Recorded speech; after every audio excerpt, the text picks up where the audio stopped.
اب یہاں پر بھی عقل مندی کی بات ہے، کاش وہ مانگتا جو علی سے سلمان نے مانگا تھا۔ لوگ یہاں کربلا جاتے ہیں، مولا حسین مہران گاڑی دلا دو، کوئی کہتا ہے موٹر سائیکل نہیں وہ دلا دو، یعنی اس کو یہ نہیں پتا حسین سے جا کے کیا مانگنا ہے۔ بھئی گاڑی تو تجھے زرداری بھی دے دے، حسین سے وہ مانگ جو دنیا والے نہیں دیتے۔ مانگنا آنا چاہیے نا۔ ہارون نے بہلول کو کہا کہ بہلول مانگ جو مجھ سے کچھ مانگنا ہے۔ بہلول نے کہا کہ تو مجھے دے نہیں سکتا۔ کہا میں 30-40 ممالک کا بادشاہ، مجھے کہہ رہا میں نہیں دے سکتا، مانگ۔ کہا کہ ہارون جنت چاہیے۔ کہا اس کی گارنٹی تو مجھے بھی نہیں، کچھ اور مانگ۔ کہا ہارون اللہ کی رضا چاہیے، کچھ ایسا کر کے رب مجھ سے راضی ہو جائے۔ کہا یہ بھی نہیں دے سکتا۔ کہا پھر تو دے کیا سکتا ہے؟ کہا میں تیرا وظیفہ بڑھا سکتا ہوں، تیری تنخواہ بڑھا سکتا ہوں۔ تو اس نے کہا کہ ہارون جب خدا تجھ جیسے ظالم کو دے سکتا ہے، علی کے نوکر کو نہیں دے گا؟ سوچ بندے کی بڑی ہونی چاہیے۔ آیت اللہ قرآتی کا فرمایا جب کربلا جاؤ تو حسین سے خدا مانگو، جب کربلا جاؤ تو حسین سے خدا مانگو، اور جب مصلی عبادت پر بیٹھو تو خدا سے حسین مانگو۔ محمد علی محمد صلوات۔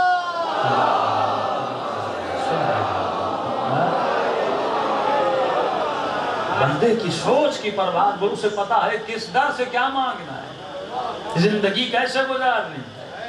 جہالت کی زندگی اور ہے، عالمانہ زندگی اور ہے۔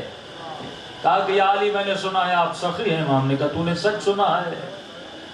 کہا کچھ مانگو گا تو عطا کریں گے۔ امام نے کہا جو کچھ مانگنا ہے مانگ۔ کھلی آفر بندے کو ملے اور بندہ اتنا بے عقل ہو۔ اس نے کہا کہ علی اتنے ہی سخی ہو تو اپنی تلوار مجھے دو۔ ظاہر یہ سارے مناظر اصحاب دیکھتے تھے کہ کوئی چہرے پہ لعاب دہن پھینک رہا ہے، علی کھڑے ہو جاتے ہیں، وہ کہتے ہم ہوتے تو سر کاٹ دیتے۔ اور ایک مرتبہ دیکھیں کہ دشمن سامنے تلوار توڑ کے علی نے گرا دی، بہترین موقع تھا اس کی گردن کو اڑا دینا، اور وہیں دیکھا کہ علی اپنی تلوار اسے دے رہے ہیں، اور جیسے اس نے تلوار اٹھائی تو اس کے تیور بدلے۔ کہا علی اب مجھ سے تجھے کون بچائے گا؟ جب ہاتھ میں تلوار آئی تو اس نے تلوار پہ بھروسہ کیا، جب تلوار گری تو اس کے بھروسہ ٹوٹ گیا، مر جاؤں گا، اور لیکن جیسے ہتھیار ہاتھ میں آیا تو اس کے اندر بھروسہ پیدا ہوا، اور کہنے لگا کہ یا علی اب مجھ سے تجھے کون بچائے گا؟ مولا کے چہرے پر مسکراہٹ آئی۔ امام نے فرمایا تو کیا سمجھتا ہے کہ علی تلوار کے بھروسے پہ لڑتا ہے؟ علی تلوار کے بھروسے پہ نہیں لڑتا، اپنے رب کے بھروسے پہ لڑتا ہے۔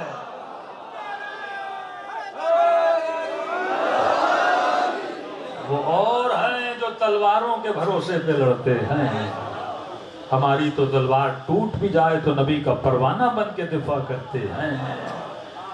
کہ علی اتنا بھروسہ اپنے خدا پہ، کہ اس سے بھی زیادہ بھروسہ ہے۔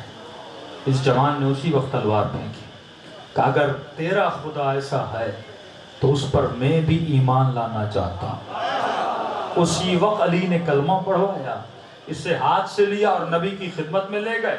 اصحاب پریشان، یا رسول اللہ کافر نہتا تھا، تلوار گر چکی تھی، علی کو بہترین موقع تھا، ایک کافر کو مارتے اور جنت میں درجات کو حاصل کرتے، یہ کیا ہے کہ کافر کو واپس لے کر آ رہے ہیں۔ نبی نے فرمایا یہی تو فرق ہے تجھ میں اور علی میں، تو کافروں کو مارتا ہے، علی اپنے کردار سے ان کے کفر کو مار کے آ جاتا ہے، اور یہی فرق ہے آج کے مسلمانوں میں اور علی کے چاہنے والوں میں۔ شیعہ کردار سے مارتا ہے، بموں سے نہیں مارتا، گولیوں سے نہیں مارتا، یہ اپنے کردار سے تقدیروں کو بدلتا ہے۔ خمینی نے کردار سے لوگوں کو بدلا، علماء نے کردار سے لوگوں کو بدلا۔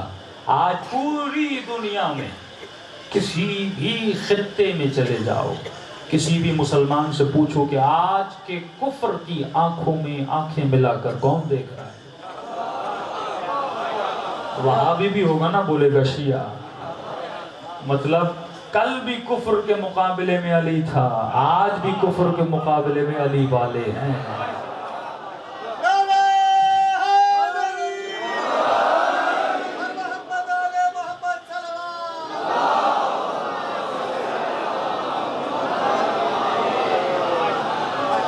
یہ عزت ہے جو اہل بیت نے آپ کو دیا، یہ اخلاق ہے جو اہل بیت نے آپ کو دیا ہے.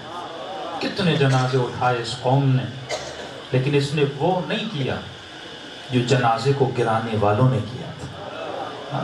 نشیہ کرنے پر آئے کیا نہ کرے، لیکن یہ ادب، یہ اخلاق کہ اپنے قاتل کو پانی پلانا، یہ اہل بیت سے آتا ہے. جنگ جمل ہے، حربی دشمن ہے، لیکن امام نے فرمایا جلدی کر ان جنازوں کو غسل دے، کفن دے. کہ یا علی لڑنے آئے تھے، ہم کیوں غسل دیں؟ کہ نہیں، غسل دو، کفن دو. کردار علی اتنا بلند تھا، غسل دیا، کفن دیا. جو لڑنے آئے تھے انہی کے جنازوں پہ خود علی نے نماز پڑھائی ہے. اور کسی صحابی نے کہا کہ یا علی اتنی جلدی کیا ہے، ہمارے اپنے جنازے بھی ہیں، اتنی جلدی کیا ہے کہ ان کو غسل دیا جائے، کفن دیا جائے. یہ نرم دل تھا امیر المومنین. امام نے فرمایا یہ جنازے زمین پر بکھرے ہوئے، کہیں کسی کی بہن نہ آ جائے، کہیں کسی کی ماں نہ آ جائے. مارا ہے، دشمن تھا، لیکن اتنے سنگ دل نہیں کہ اس کی بہن کو تڑپائے.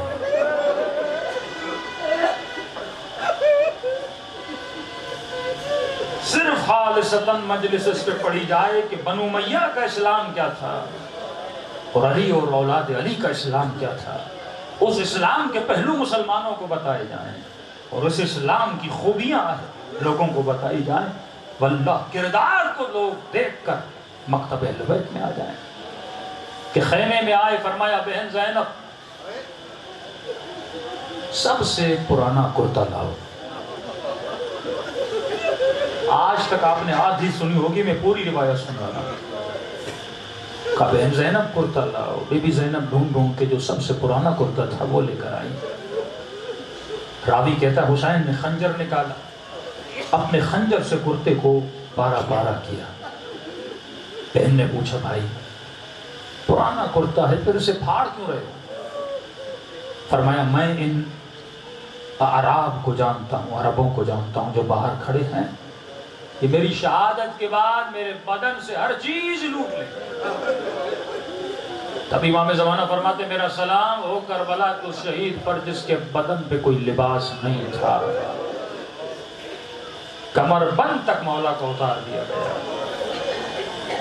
فرمایا پرانا کرتا ہے، کشش ہوتی ہے نئے کرتے ہیں، پرانا ہوگا کسی کی رغبت نہیں ہوگی شاید میرے بدن سے نہ اتاریں. یہاں تک تو سب نے سنا.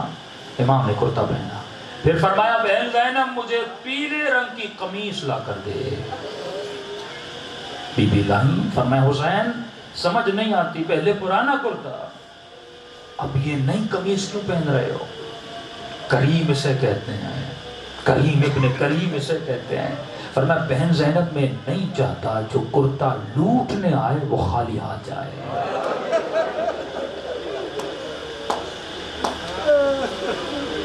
اتنا کریم گھرانہ ہے، کیا یہ ممکن ہے کہ وہ ہمیں اپنے در سے خالی لوٹائے؟ مانگنے کا ہنر آنا چاہیے. وہ کسی کو خالی ہاتھ نہیں لوٹاتے.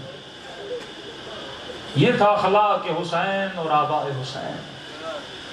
دوسری طرف اخلاق بنو امیہ ہے کہ راوی کہتا ہے کہ قیدی بیویاں ابن زیاد کے دربار میں کھڑی ہیں، مجھے نہیں معلوم کتنے دن کی پیاسی ہیں، کتنے دن سے بیویوں نے کھانا نہیں کھایا، لیکن یہ جملے ہیں تاریخ کربلا کے کہ جب بیویاں پہنچی تھیں یہ ملعون اس وقت کھانا کھا رہا تھا، منہ میں لقمے چبا رہا تھا اور حسین کی سکینہ سے دیکھ رہی تھی. اس کے سفرے کے سامنے کٹی ہوئی گردنیں تھیں. ملعون پوچھتا تھا یہ کس کا سر ہے؟ کوئی کہتا تھا کہ یہ عباس کا سر ہے. یہ کس کا سر ہے؟ یہ قاسم کا سر ہے۔ یہ کس کا سر ہے؟ یہ جعفر کا سر ہے۔ پوچھتے پوچھتے ایک مرتبہ کہا یہ کس کا سر ہے؟ بولنے والے نے کہا یہ حسین کا بیٹا تھا، نام تھا علی اکبر۔ کہتے ابن زیاد نے کھانا کھانا چھوڑ دیا اور غصے میں آ کر بولا تجھے کس نے کہا تھا کہ حسین کو قتل کرو؟ کہ امیر آپ نے خط لکھا تھا کہ حسین کو قتل کرنا ہے، تبھی ہم نے کیا۔ کہ واللہ اگر مجھے پتا ہوتا اکبر جیسا بیٹا ہے میں کبھی نہ کہتا حسین کو قتل کرو۔ تعجب کے عالم میں امیر ایسا کیوں بول رہے ہیں کہ جس کا اتنا خوبصورت بیٹا ہو بھلا اسے مارنے کی ضرورت ہے؟ وہ اکبر کے مرنے کے بعد خود ہی مر جاتا۔ اتنی آسان موت تم حسین کو کیوں دے رہے تھے؟ یہ وہ ظلم ہے جو لعینوں نے کیے۔ تبھی امام رضا فرماتے ہیں کہ ابن شبیب اگر کسی پہ رونا چاہتے ہو تو میرے جد حسین پہ رویا کرو۔ رزق کی تنگی ہو، بیٹا بیمار ہو، گھر کی پریشانی ہو، آنسوؤں کو ضائع نہ کیا کرو۔ فوراً جب رونا آئے تو مصیبت حسین کو یاد کر کے اپنے غم کو حسین کے غم میں ملایا کرو۔ پھر یہ آنسو شفا بن جاتے ہیں، پھر ان آنسوؤں کی خریدار جناب سیدہ بن جاتی ہیں۔ پھر چھٹے امام کا فرمان ہے، فرمایا ابھی ذاکر نے مصائب پڑھے نہیں، ابھی تو رویا نہیں، تو رونا چاہتا ہے۔ فرمایا تم سب کے سروں کے پیچھے میری دادی زہرا کھڑی ہو جاتی ہے، تمہارے لیے دعا کے ہاتھوں کو بلند کرتی ہے، اے خدا یہ میرے حسین کا زادہ ہے، اس کے سارے گناہوں کو بخش دے۔ تبھی فرمایا قیامت کے دن آنکھ روئے گی لیکن دو آنکھیں کبھی نہیں روتی۔ ایک وہ آنکھ جو اپنے گناہوں پہ روئے، دوسری وہ آنکھ جو حسین کے غم پہ روئے۔ دلوں کو کربلا لے کر چلیں، سلام کریں اپنے آقا کی مظلومیت پہ۔ فرمان معصوم میں جب کوئی عبادت کرو، خیر کا کام کرو، مجلس میں آؤ تو یہ تصور کیا کرو یہ تیرے زندگی کی آخری مجلس ہے۔ پھر حضور پیدا ہوتا ہے، پھر تسکین ملتی ہے، پھر یہ مجلس شفا بن جاتی ہے، پھر یہ گنہگاروں کو حر بنا دیتی ہے۔ السلام علی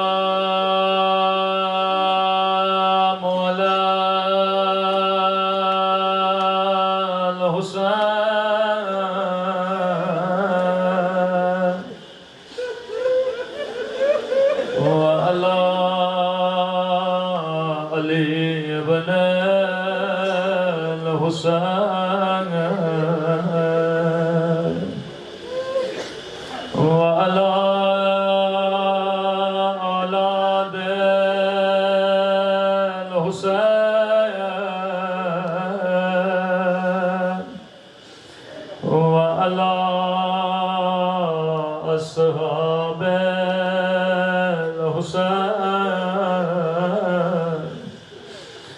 میرا سلام ہو زینب کی لٹی ہوئی چادر پہ،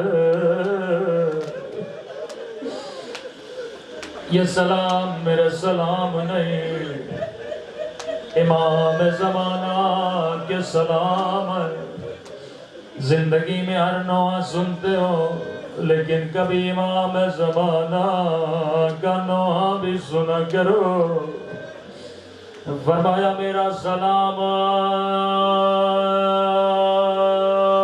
ان زخمی کلائیوں پر جن میں رسیاں بندھی تھی۔ پھر فرمایا میرا سلام ان ننھے سے رخساروں پر جن کا رنگ بدلتا رہا، کبھی شمر کے تماچوں نے رنگ نیلا کیا، کبھی ظالم کے تماچوں نے رنگ کالا کیا۔ تبھی امام حسین فرماتے ہیں شیو جب بھی پانی پیو میری سکینہ کو یاد کیا کرو۔ اللہ بچپن میں کسی کو اتنے مصائب نہ دکھائے۔ اکثر مشہور ہے کہ ثانی زہرا جناب زینب ہے، لیکن علماء فرماتے ہیں بی بی زینب ثانی خدیجۃ الکبریٰ ہے۔ اگر کربلا میں کوئی ثانی زہرا ہے وہ حسین کی 4 سالہ سکینہ ہے، کیونکہ سیدہ بھی بابا کے بعد زیادہ زندہ نہ رہی، سکینہ بھی بابا کے جانے کے بعد زیادہ زندہ نہ رہی، سیدہ کو بھی بابا کے جانے کے بعد ظالموں نے تعزیہ نہ ماری، سکینہ بھی بابا کے جانے کے بعد تعزیہ نے کھاتی رہی۔ جب سیدہ کو غسل دیا جا رہا تھا تو علی دھاڑے مار مار کے رونے لگے، ٹوٹی ہوئی پسلیاں برداشت نہیں ہوئی، اور جب زندان شام میں غسالہ غسل دے رہی تھی، بدن کے زخموں کو یاد کر کے سجاد بلند بلند آواز میں رونے لگے۔ روایت کے جملے جب بھی بابا کے سر کو دیکھتی تھی رو کر کہتی تھی او میرے غریب الوطن بابا، او میرے پیاسے بابا، بابا تیری آنکھیں بند کیوں ہیں؟ ذرا آنکھیں کھولو، ذرا میرے زخمی کانوں کو دیکھو، ذرا میری زخمی کلائیوں کو دیکھو۔ رو کر کہنے لگی بابا میں وہ تاریخ کی واحد بچی ہوں جس کے بال بچپنے میں سفید ہو گئے، بابا دادی زہرا کے بال جوانی میں سفید ہوئے تھے، لیکن میرے بال بچپنے میں سفید ہو گئے۔ بابا ذرا آنکھوں کو کھولو، ذرا میری جھکی ہوئی کمر کو دیکھو، بابا دادی زہرا کی کمر جوانی میں جھک گئے تھے، لیکن میری کمر بچپنے میں جھک گئی۔ تبھی فرمایا جب بھی پانی پیو میری بچی کو یاد کیا کرو۔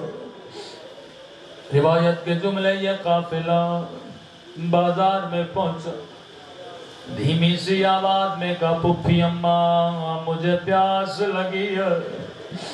بی بی زینب نے کہا سکینہ چپ ہو جا، یہاں پانی دینے والا کوئی نہیں، پتھر مارنے والے بہت۔ چھت پہ ایک مومنہ نے سن لیا، دوڑتی ہوئی گئی گلاس میں پانی بھرا، کہتی ہے قیدی بی بی میں تیری بچی کو پانی پلاؤں گی۔ سکینہ کو پانی ملا، ابھی بی بی پینا ہی چاہتی تھی، کہتی ہے قیدی بی بی جب تیری بچی پانی پی لے میرے لیے کچھ دعائیں کر لینا۔ بی بی زینب نے کہا سکینہ رک جا، پانی بعد میں پینا، ہم سید ہیں کسی کا احسان نہیں اٹھاتے۔ کب بتا کون سی دعا کروں؟ سکینہ نے دعا کے لیے ہاتھوں کو بلند کیا۔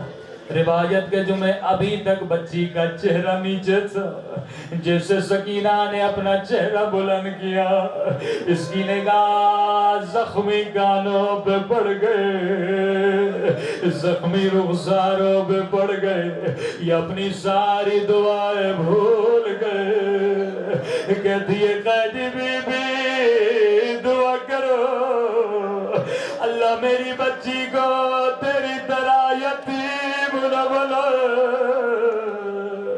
سکینہ نے دعا کے لیے ہاتھوں کو بلند کیا کہ میرے اللہ تجھے میری یتیمی کا واسطہ اور کسی بچی کو میری طرح یتیم نہ بنانا۔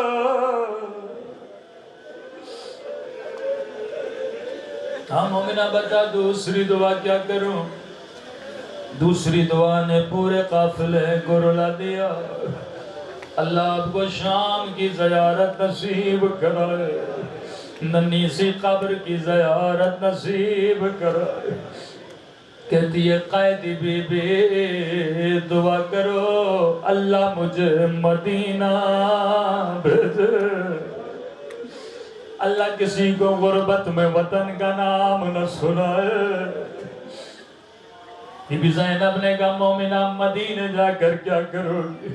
کہتی ہے قائدی بی بی یہ بھی پوچھنے کی بات ہے، مدینے میں میرے رسول کا روزہ ہے، مدینے میں میرے حسین کا گھر ہے، مدینے میں میرا مولا عباس ہے، مدینے میں مجھے قرآن پڑھانے والی میری آقا ذاتی ہے۔ بی بی زینب کو بڑا پیار آیا، کہنے لگی مومنہ تو نے حسین کا نام لیا، تو نے عباس کا نام لیا، کیا اپنی بی بی سے ناراض ہو؟ اس کا نام نہیں بتاتے۔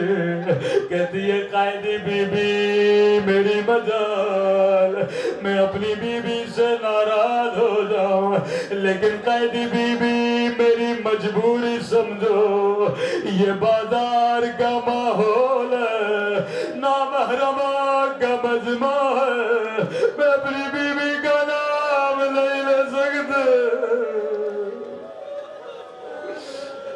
میری بی بی نام ہے علی کی بیٹی کا، میری بی بی نام ہے سیدہ کی بیٹی کا۔ بی بی زینب کو بڑا پیار ہے کہ مومنہ اگر میں دعا کروں تیری دعا یہیں قبول ہو جائے، کیا کہنا چاہتی ہو؟ کہ اگر مدینے والے بازار میں نظر آئے پھر کیا کہو گے؟ ایک مرتبہ جلال میں آتی ہے، کہتی ہے قائدی بی بی دعا نہیں کرنی تو نہ کر، لیکن میری بی بی کو بد دعا تو نہ دے، اور میری بی بی تجھ جیسی قائدن نہیں کہ بازاروں میں آئے۔ اتنا سننا تھا زینب کا جلال آیا، چہرے سے بالوں کو ہٹایا کہ ام حبیبہ نہیں پہچانا، انا زینب بنت علی، ارے وہ دن گزر گئے اور زینب اجڑ گئے۔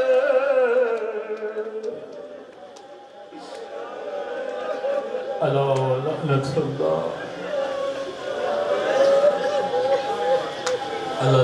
قوم الظالمین۔ پروردگار سیدہ زینب کی مظلومیت کا بس ہم سب کے صغیرہ کبیرہ گناہ معاف فرما، شہید الطاف حسین کے درجات کو بلند فرما، ان کو شہدائے کربلا کے ساتھ محشور فرما، ان کے برزخ کے سفر کو آسان فرما۔